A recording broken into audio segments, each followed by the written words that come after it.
One of the big three gear purchases for a diver is a BCD, and for most divers you only really want to buy one, so you want to make sure that you buy the right one, but there are so many different choices out there. Hi all of you awesome scuba divers out there, welcome to the Scuba Diver Magazine channel, your favourite place for the latest scuba diving news and gear reviews. Yeah, your BCD is one of the big purchases when you're buying your own dive gear. Now, there's a sort of separation between what I call recreational BCDs and backplate and wings. They both do the same things. Backplate and wings are just a bit more modular. And if you are interested in one of those, then I've already made a video on them up here that you can watch up here. Now, I'm gonna break down a bunch of different aspects about BCDs and some of the choices that you might face. If you just walk into a dive center, you're gonna see a wall of BCDs. It might feel a bit intimidating, but actually you can break it down quite easily just by looking at each individual one. BCDs, they are tricky because whilst you can try them on and make sure that they fit you properly, you'll only really know how they'll feel and act when you're actually in the water, and by that time you can't really return it. But if you know what type of scuba diving that you're aiming for, whether you're going to be like a lightweight travel diver or a more heavyweight diver that stays at home, you want something rough and tough, then after this you should be able to narrow down which BCD is right for you at a glance. It might be that you choose a particular style or a more like broad design that just does a little bit of travel and some tough diving stuff as well, something that matches your diving style. Today's video is sponsored by someone who stocks one of the widest ranges of BCDs, SCUBA.com. SCUBA.com holds stock of all of the big diving brands, so if you are in the market for a new BCD, they are definitely worth checking out, and I'll pop a link up in the corner to take you to their BCD department. And it's also worth having a good look around their website as well. SCUBA.com doesn't just sell dive gear, they teach courses, they even organize diving holidays. So once you watch this video, you can head over to SCUBA.com and have a look at their BCDs on the market today and make a bit more of a more informed decision.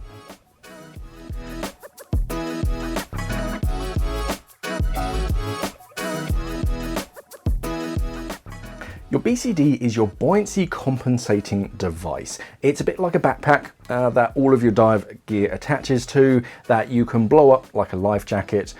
It's there to compensate for the loss of buoyancy of your exposure protection, your wetsuit or your dry suit, and to ensure positive buoyancy when you're on the surface.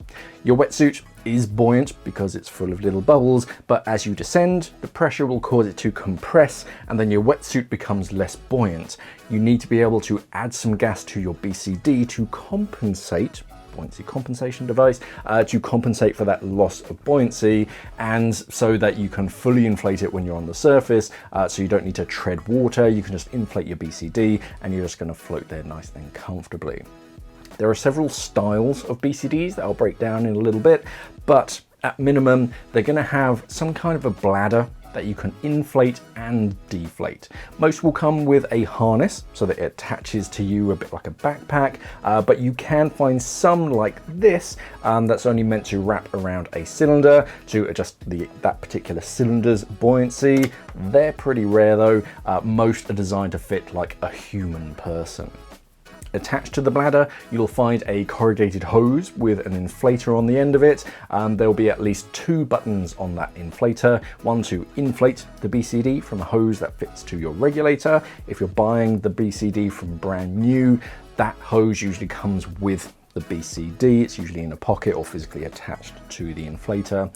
And the second button on that inflator will deflate it or allow you to orally inflate the bladder by blowing into one of the holes. You'll also find one or more overpressure valves. These are simple one-way valves with a pull cord. If you fill your BCD too much with gas, one's going to pop open to prevent your BCD from just exploding, or you can pull on the string to manually open the valve. So whenever you're in the water, you can just pull on that and it can just vent some gas. Otherwise, you'll probably find a backplate of some kind on most BCDs with a grab handle, and it basically just acts as the rigid mounting point to attach your cylinder onto the back of you with a cam band on the back. Some lighter travel BCDs won't have a solid backplate. They're flexible, so this can make the cylinder a bit more wobbly on your back, but it saves a lot of weight and a lot of packing because you can literally roll up your BCD for easier packing in smaller spaces. The harness and pockets will range with the model, but you'll typically have shoulder straps, usually with a chest strap as well, and a waistband to go around your waist. Sometimes with a cummerbund underneath, just 2 bits of Velcro that just helps hold the BCD and it moves with you a bit more. You'll find a series of D-rings all over the harness to clip things to yourself, and in a few rare cases you may find a crotch strap as well. Don't find too many of those in recreational BCDs, but I have seen them before.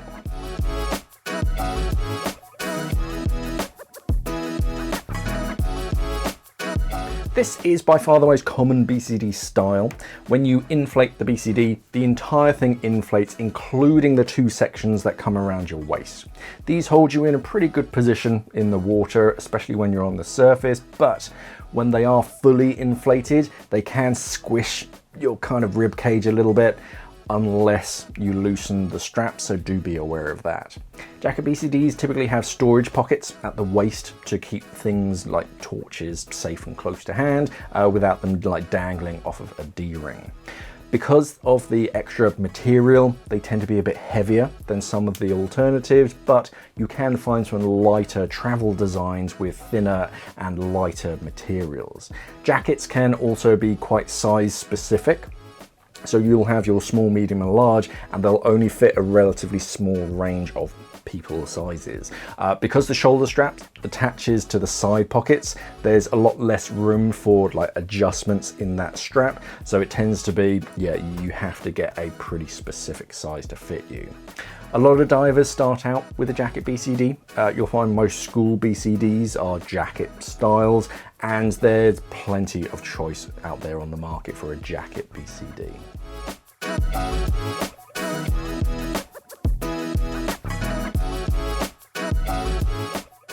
Wing style is the other most common BCD design, where all of the inflation is on your back. There's nothing kind of here around your sides, or especially nothing that inflates. It's kind of a donut around your cylinder. A lot of the cases we call them donut wings. They tend to hold you in that face down position, horizontal in the water when they have gas in the bladder, because all of the gas is at the high point. It wants to hold you in that horizontal position. Because of this, you won't get squeezed by the bladder even when it's fully inflated like a jacket BCD, but on the surface they can try to flip you a bit forwards when fully inflated. It's not that much of an issue to counteract though. You just have to lean back a little if you want to stay upright on the surface. Worst case, you may have to deflate a little bit. You'll still be able to float without treading water, but it's not pushing you forwards quite as much. Usually get more adjustability in the straps because the strap goes from up here on your shoulder all the way down to the back of your waist, so you have a lot more adjustability. So they tend to fit more body sizes, and if you're going from like just wearing a rash vest in the water to wearing a 7mm or something, you can probably get away with the same wing style BCD because of all of that adjustability. Wing BCDs are often a bit lighter. They're more travel friendly designs, but they don't usually have very much as far as storage pockets. You can find like tougher wing style BCDs that are a bit heavier, but many divers who want a tough wing usually end up going down the backplate and wing setup because they're a lot more modular. You can build your own kind of setup. So most like recreational wings tend to lean a bit more towards the lighter travel.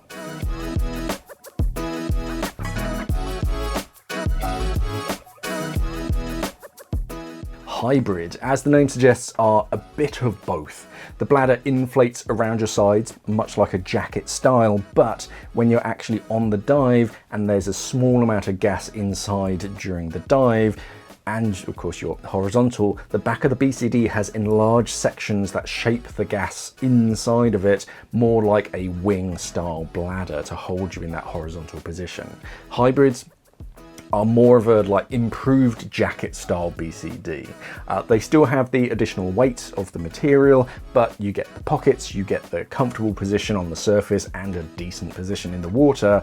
If you do like to be like wrapped up in your BCD, then a hybrid bladder shape is a nice extra.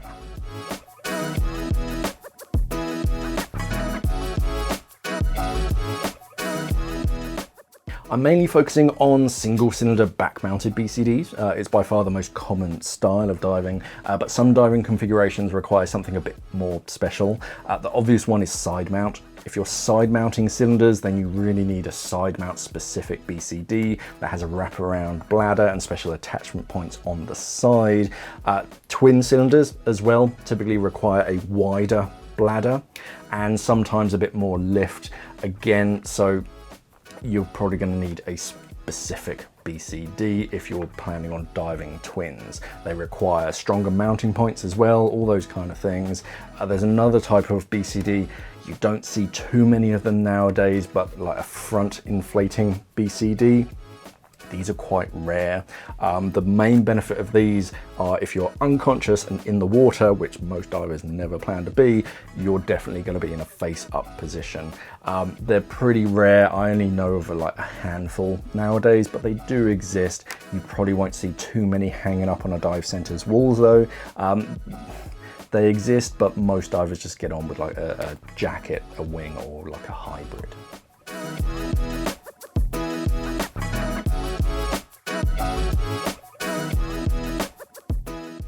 Onto some specific parts that you might find on a BCD. On some BCDs you might find integrated weight pockets. They're pretty popular nowadays. Instead of a traditional weight belt that you put lead on and like wrap it around your waist, take that lead and you put that into a pouch that then clips into your BCD.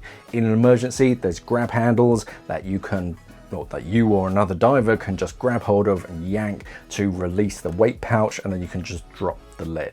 The mechanism is going to vary. I've seen some with like a handle that pulls a cord out of a series of eyelets at the bottom of the BCD, so that they just all fall out, to like pinch clips, proprietary mechanisms. There's lots of clever things. They basically want something that's secure enough that your lead weight pouch isn't going to just fall out during the dive, but is quick release enough that in emergency you don't have to solve a Rubik's Cube to be able to get this lead out. It is just yank on that bright red handle and the lead goes free. Some integrated weight systems are just a pocket that opens at the top and the bottom. I call them gravity pockets because you put the lead in at the top, and then if you ever need to drop the lead in emergency, you open the bottom section and the lead just falls out of the bottom. That way you don't lose a weight pouch that you need to now buy a replacement part for, you just lose the lead. Integrated weights are nice for a few reasons. If you find that weight belts dig into your hips, then they will help with that. The lead blocks are now away from your body a bit further, so they're a bit more comfortable. They also split up some of the lead so that you have the option to drop some of your lead instead of all of your lead. If you just have everything on a weight belt, you can only drop that one weight belt, whereas if you have two pouches, you can drop one pouch and become a bit more positively buoyant, and if you then need to drop the second one, you can drop that one as well, or if you really want to, you can just drop them both. The main downside to integrated weights is that it makes your BCD really heavy when they are installed, obviously. At the end of the dive, if you're passing your gear up to the guy on the rib, he has to lift your cylinder, your BCD, the regulators, and all of the weights all in one, which is really tough, especially if you have lots of other divers to do that with. You can obviously pass up your weight pouches first. That's the polite thing to do, to pass your weights up first. But some designs with the weight pouches, especially if you've got a fair amount of lead inside, you're tired, everything's wet, you might be wearing gloves as well, it can be quite easy to drop some pouches accidentally, and there's no way that you're swimming after that to catch it. So yeah, you do have to be very careful, and it's always best to actually get your buddy, hey, can you take this weight pouch up and pass it up to that guy before moving and passing up your BCD. And when it's all like set up on the side before a dive, Yeah, it gets really heavy, so it's best to like set up your BCD and then install the weights and then put it on instead of installing them first, and then you have to lug the entire thing around.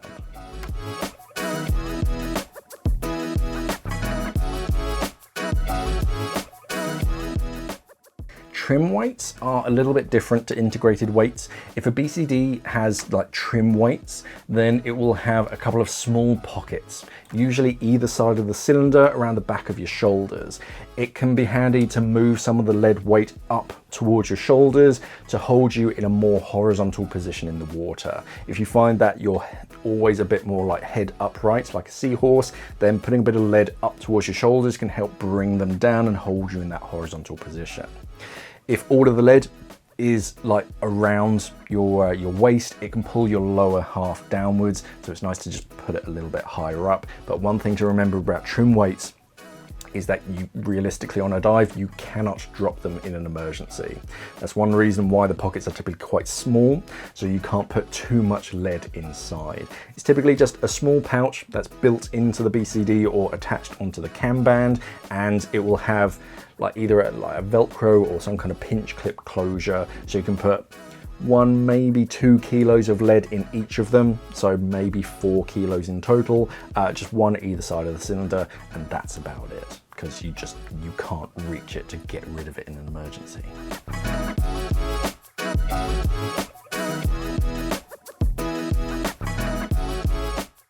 You sometimes have a choice when it comes to the inflator. It's pretty rare. With most BCDs, you get what you're given. Most BCDs have a fairly standardized inflator with 2 buttons on it and a mouthpiece. The button closer to where your low pressure inflator hose connects, that's the inflate button. The button closer to the tip of the inflator, that's the deflate button. Most standard inflators will have the standard DIN quick disconnect fitting like this one, but a rare few may have a different fitting, something a bit larger, and you might need a different hose. But if you're buying new, they usually come with that hose, so you don't have to worry. On some BCDs, you can have a combination inflator that acts as a normal inflator to inflate and deflate your BCD as normal, but you can also have a second stage built into that you can actually breathe from in an emergency. There's going to be a third button, which is the purge button, like on a standard second stage, and you'll have like a proper mouthpiece that you can bite down on. The idea behind this is to reduce the number of hoses on your regulator, and if you ever need to donate gas to another diver, then you yourself swap the one that you're breathing from, you pass that to your buddy, and then you swap to breathe from your inflator. It's all made to make like your regulators and your BCD a bit more streamlined, fewer hoses, but hey, it just means that you don't have an octo, or you don't require an octo. While most BCDs have a corrugated hose that pops over your left-hand shoulder, some BCDs will have a different system altogether. Instead of that like corrugated hose that comes over your left-hand shoulder, you'll find a small oral inflate valve that's tucked under like a Velcro cover. That little hose is there only if you want to orally inflate your BCD. Your low pressure inflator hose actually connects to a small fitting on your left hip. Either with buttons or like a rotating switch, you can inflate and deflate your BCD from that one point on your hip. The inflate is really easy. It's just like your normal inflator, but the deflate has clever cables that run throughout the BCD that connect to each of the dump valves, and whenever you press that you want to dump some gas, it opens them all.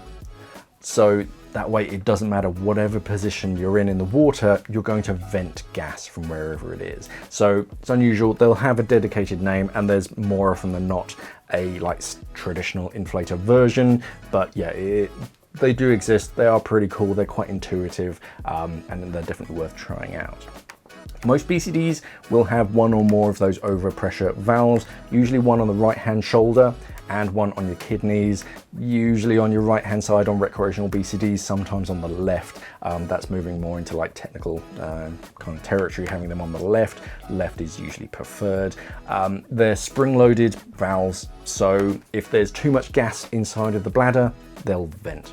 And each will have a small cord that you can pull on to open it up and dump some gas. Some corrugated hoses will also have a cable inside them that connects the inflator to the shoulder assembly itself, and if you pull hard downwards on that inflator, it will open a separate valve in that shoulder joint to vent some gas. It's a very quick and convenient way to start the dive because you can signal to everyone that you're ready to go down, and just instead of having to lift it up, you can just pull it straight down and it starts to vent. It is quite intuitive as well, and most divers don't know about that function on their BCD.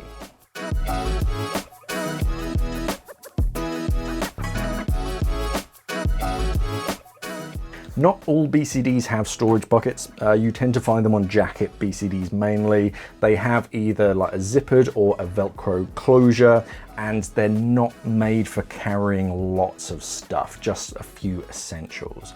With jacket BCDs especially, the more equipment that you put inside of the pockets, the less air you can fit inside of the bladder, unless it's made of like a stretchy material on the outside. There are some Mars BCDs that do that, but if you've got something big and bulky inside of one side, when you inflate, it can't inflate into that space that it's occupying, so most of the gas goes on the other side.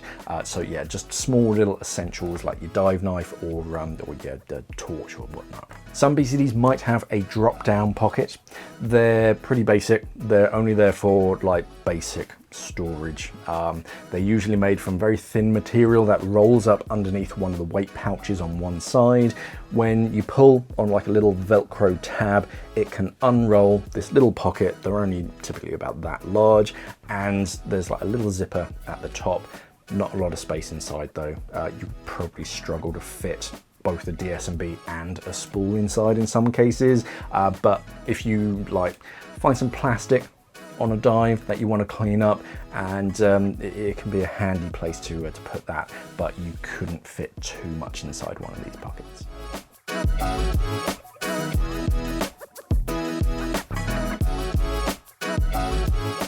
Cam band is the final part that can like vary.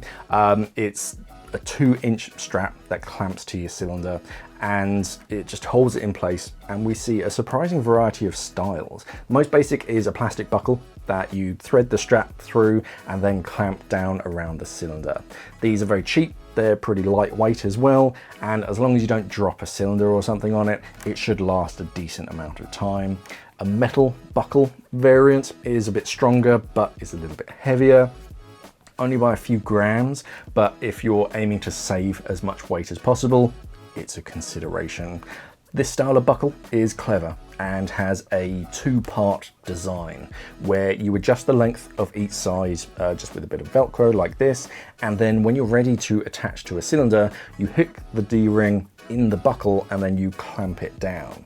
The benefit of this is that you don't need to like slide the entire BCD over the top of the cylinder to get it on and off.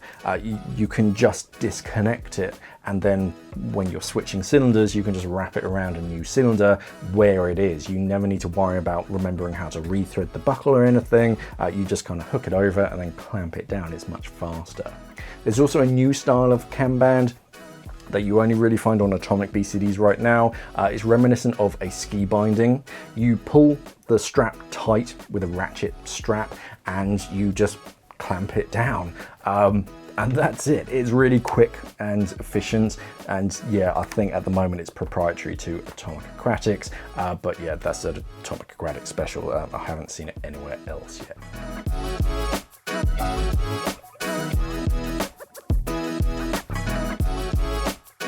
You may notice on some BCD listings that they mention the amount of lift that a BCD has. Larger size BCDs, so if you go from compare a small size BCD to an extra large, the larger size will have more lift because the bladder is physically larger and can hold more gas inside of it. All that means, or all that lift really means, is that when the BCD is fully inflated, it will have that much buoyant force. It's not equivalent to like your body weight or anything, don't worry about that. You only need enough to compensate for the loss of buoyancy of your exposure protection.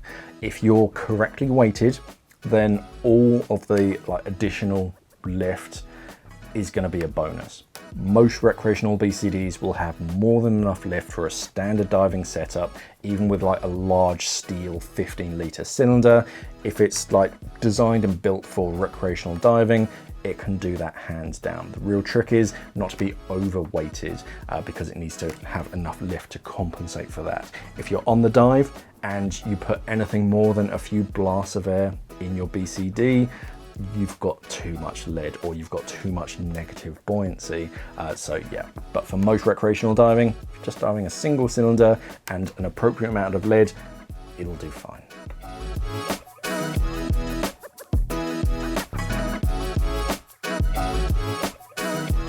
What your BCD is made from is quite important. It's a balance between protection and weight. The material is usually a nylon Cordura-like weave. Some of them are Cordura specifically, other are a Cordura-like nylon weave, and they typically have a numerical like denier rating. The lightest you find, I think I've ever seen, is 240. Most tend to be about 420 D or 420 denier. It's light, it's pretty good for travel, but it's a bit more fragile compared to some of the thicker ones. So if you brush up against anything particularly sharp, then you're more likely to rip and cut it. 420 is fairly tough, but I wouldn't be scrambling around anything too sharp.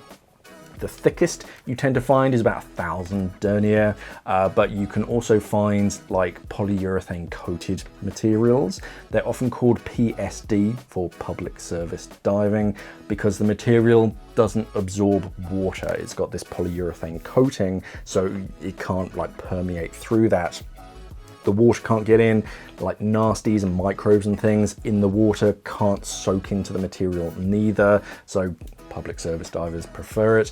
It dries instantly. As soon as you get out of the water isn't permeating the material, so it doesn't soak in, and it's very easy to clean after a dive. Again, my public service prefer it, but it's more expensive and it is a bit heavier because you've got that additional outer coating. There's another relatively new material in the BCD world called monoprene. That's more of a Scuba Pro special at the moment. It's the same material that some fins are made from, and it makes more sense than it sounds. It's a tough and flexible material. Fins are designed to bend and flex in both directions continuously, so it's good and strong and flexible, and it's both hydrophobic and quite grippy at the same time. Because it's like silicone of a material, again, water can't penetrate into it, and water just rolls straight off of it after the dive, so your BCD is dry pretty much straight away. It also has that like grippy property to it, so the BCD holds in place on your body and moves with you in the water, so it's just a bit more secure, as it were. It is a bit heavier compared to some other materials though, so you do have to like weigh that up literally.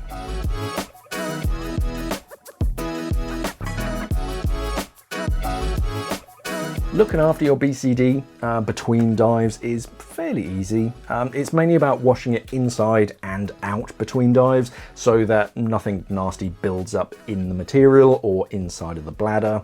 Unless you're diving somewhere particularly dirty, regular dish soap is usually more than enough to kill any nasties inside your BCD, and the fresh water was just going to help to wash off any salt buildup in the fabric and the valves. So after the dive, not after every single dive, but after it's going to go through any kind of storage periods, usually at the end of a day's diving, give it a proper soak in some warm, fresh, soapy water so that it gives it time to like penetrate through and really draw out some of that like salt buildup and any microbes. Gives the like detergent a bit of time to kill some of them. And on the inside as well, you want to make sure, it's because it's basically a sealed plastic bag. You don't want those like nasties festering away. So the next time you go to already inflate, they're all just so no, just soapy water inside the inflator, and yeah, that just helps to get some of that detergent inside of the bladder. Dry it thoroughly, both inside and out. After it's had a good like half an hour soak, both on the inside and the outside, drain out as much of that water as possible and hang it up upside down somewhere shady, mostly inflated. You want some gas inside. You don't want it fully inflated, but just enough so that the sides aren't touching, and somewhere with a breeze, outside of direct sunlight. Direct sunlight can damage the material. There are some BCDs that do have like special sun protective properties, but most, if you constantly leave it out in the sun, it's just going to discolor and go like gray or brown. And yeah, try to inflate the BCD a fair amount so the sides don't touch on the inside, because if there's moisture between them and it's left that way for a long period, it can rot. And so yeah, just a small amount of gas. You don't want it like fully inflated because you can put some strain on the seams, just enough so the sides aren't touching. And you want to hang it so the inflator is at the lowest point. That way any moisture, any water inside of the bladder is going to drip down to the lowest point. It's going to collect in that corrugated hose, and then whenever you press that purge button, the water is going to flow out of that bladder. Put a bit more gas inside of it, and then you can hang it up as normal. Again, you don't want to fully inflate it. I've had it where they've actually popped before, because when it's fully inflated, it puts some strain on the actual seam around the bladder itself. And yeah, I had one pop during a dive when it was fully inflated. You don't want that. Depending on the BCD, it does need a service from time to time. It's not as complicated as a regulator, and some divers actually service their own BCDs. It depends on the inflator style, but some can be disassembled with pretty basic tools and basic know-how. I've actually made a video on it if you're interested, on how to service a K-valve. A lot of manufacturers now though make proprietary inflators that do require special tools, so you have to send your BCD and take it off to your local dive center for them to do it. Have a look through your user manual, as I'm sure you all have, but let's brush up on our knowledge and have a look through the user manual again. It should say somewhere in that manual how often you should get your BCD serviced, because you do need to swap some of those O-rings from time to time. It's usually once a year, like your regulators, or maybe once every other year, depending on the manufacturer. But yeah, those O-rings, they do harden, they do wear out over time, so you don't want to go to the inflator and it doesn't work during a dive, so it's best to get it serviced. Otherwise, check over your BCD thoroughly between dives. You'll be surprised how quickly small abrasions become big problems when like a strap wears or something pinches the bladder, creates a little hole. If you find some wear, then just check it out, basically. Best case, your BCD has a more seasoned look to it. Worst case, your bladder has a leak like this one, but at least you found it in your house and not underwater. It is nice to own your own BCD. It's one of the larger pieces of dive gear to store and travel with, but given the option, I'll always prefer to dive with my own BCD. But if you don't look after your BCD, it's not going to last very long. No matter how fancy it is, if you don't look after your BCD, it's just going to break before long. So if you are buying a new BCD, or even if you're looking at buying a second-hand BCD, then think about like the type of diving that you're going to be doing. If that's side mount diving, then your choices are a lot easier. There's going to be a dedicated BCD department for side mount only BCDs. But if it's single cylinder back mount, then you can choose between like your jackets, your wings, maybe a hybrid. If you're going to be traveling, then you can lean more to the lighter weight options. They might be a better option for you, but they can wear out a little bit faster. If you're mainly diving at home, or you don't mind a little extra something in your baggage allowance, then yeah, you've got the more heavier weight BCDs that you can invest in. If you want some inspiration or just someone to chat to about BCD choices, then you can head over to scuba.com. One of their crew will be able to help you out, narrow down your search and find the perfect BCD for you. I'll pop links up here and down in the description below that you can click on and take you to their website. They've got a live chat feature, so you can chat with one of their team. Otherwise, remember to subscribe to the channel if you're new here. We've got some travel videos coming up in the next few weeks, but if you want to see anything in particular, then let me know in the comments. Thank you for watching, everybody, and of course, safe diving.